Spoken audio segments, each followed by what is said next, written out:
राधे राधे दोस्तों।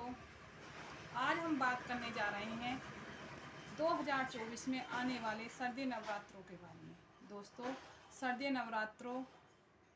नवरात्रे की तिथि के बारे में। दोस्तों, शारदीय नवरात्रे शुरू हो रहे हैं 3 अक्टूबर से, और ये हमें इसमें नौमी तिथि प्राप्त हो रही है हमें 11 अक्टूबर को। और जो लोग अष्टमी को व्रत खोलते हैं या पारण करते हैं, तो अष्टमी तिथि हमें प्राप्त हो रही है 10 अक्टूबर को, और 12 अक्टूबर का हमारा दशहरा है, जो हमें बहुत ही धूमधाम से मनाना चाहिए। विजयदशमी का त्यौहार हमारे राम जी का त्यौहार है, इसलिए विजयदशमी का त्यौहार भी हमें बहुत ही धूमधाम से मनाना चाहिए। दोस्तों, पहले हम बात कर रहे हैं तिथि की शारदीय नवरात्रों में। तो ये 3 अक्टूबर से और 11 अक्टूबर तक मैंने बता दी है, और आगे हम बात करते हैं कलश स्थापना के शुभ मुहूर्त की। दोस्तों, शारदीय नवरात्रों में बहुत ही शुभ मुहूर्त में हमें ये तिथि प्राप्त हो रही है। कोई भी इसमें शंका नहीं है, कोई भी इसमें रुकावट वाली बात नहीं है। दोस्तों, प्रतिपदा तिथि हमें 2 अक्टूबर से प्राप्त हो रही है अर्धरात्रि से, और 3 अक्टूबर सायकाल तक ये रहेगी। तो इसलिए दोस्तों, इसमें बहुत सारे शुभ मुहूर्त हैं, लेकिन जो हम कलश स्थापना करते हैं, अगर हम वो बहुत ही शुभ घड़ी में शुभ मुहूर्त में करते हैं, तो उससे हमें अधिक से अधिक लाभ मिलता है। तो ये हमारा कलश स्थापना का शुभ मुहूर्त है 6:15 से 7:44 तक। जी दोस्तों, सुबह के समय ये हमें 6:15 से लेके और 7:44 तक हमें अपनी पूजा और कलश स्थापना का काम पूरा कर देना चाहिए। दोस्तों, इस बार की नवरात्रि बहुत ही शुभ संकेतों के साथ आ रही हैं। माता रानी बहुत ही शुभ संकेत हमारे लिए ला रही हैं। दोस्तों, जो लोग, अब हम आगे बात करते हैं, जो लोग पूरे व्रत नहीं कर पाते किसी काम की वजह से, या छोटे बच्चों की वजह से, या मतलब समय की वजह से, मतलब अब पूरे नवरात्रि नहीं कर पाते और आगे और पीछे का नवरात्र करते हैं, मतलब प्रतिपदा का व्रत करते हैं और अष्टमी का व्रत करना चाहिए उन लोगों को।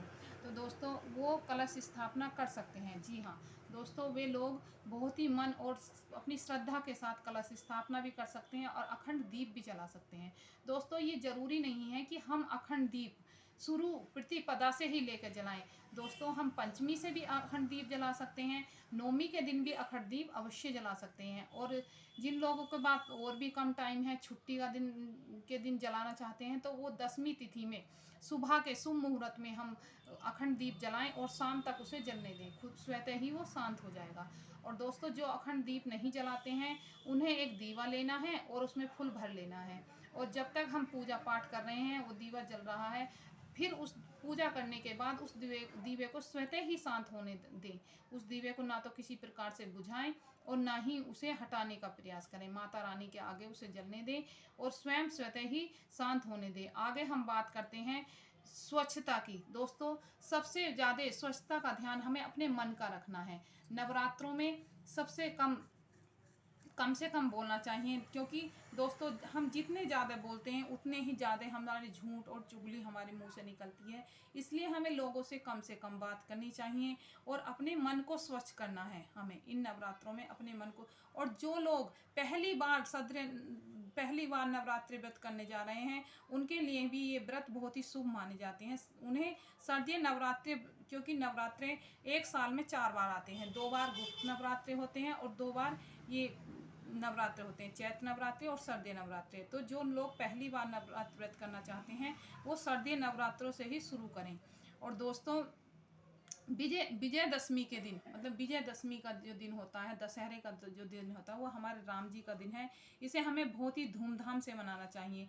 और दोस्तों, एक प्रथा है हमारे हिंदू धर्म में, सनातन धर्म में एक प्रथा है कि विजयदशमी के दिन हमें अपने घर में समी का पौधा लगाना चाहिए, जिससे हमारे घर में बहुत ही सुख समृद्धि होती है, माता रानी का आशीर्वाद प्राप्त होता है, राम जी का आशीर्वाद हमें मिलता है, और सबसे ज़्यादा शंकर भगवान जी का, क्योंकि समी के पौधे शिवलिंग पे, समी के पौधे के जो पत्री होती है वो शिवलिंग पे भी चढ़ाई जाती है।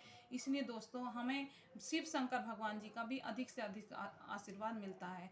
और दोस्तों, शारदीय नवरात्रों में या कोई से भी नवरात्रों में हमें व्रत में हमें अपने कपड़ों के रंगों का भी विशेष ध्यान रखना चाहिए। हमें भूल कर भी काले और नीले वस्त्र हमें नवरात्रों में नहीं पहनने हैं, मतलब शुभ रंग पहनने हैं। जो सुहागन स्त्रियां हैं, उन्हें लाल, पीले, गुलाबी, ये कलर हमें पहनने चाहिए। दोस्तों सबसे सबसे ज़रूरी बात है कि पूजा पाठ, दोस्तों अगर हमारे पास समय नहीं है तो हम ज़्यादा से ज़्यादा मंत्र स्वतः ही जाप कर सकते हैं। इसमें ज़्यादा आडंबर करने की कोई ज़रूरत नहीं है, क्योंकि दोस्तों आप जानते हैं वो माता रानी है, वो सबकी माता है और वो सब कुछ जानती हैं। इसलिए हमें अगर हमें पूजा पाठ के लिए टाइम नहीं मिलता है तो दोस्तों इसमें कोई भी परेशानी की बात नहीं है। हमें जो काम करते करते माता रानी के नामों का जाप करना चाहिए। और दोस्तों जिनके पास टाइम है, जो कर सकते हैं,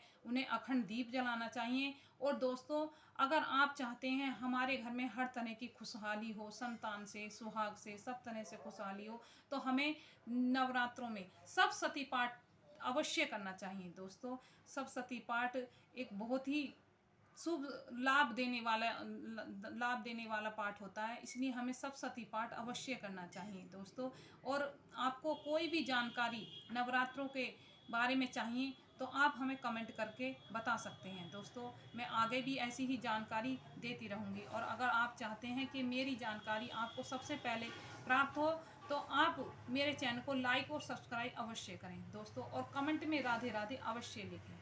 राधे राधे।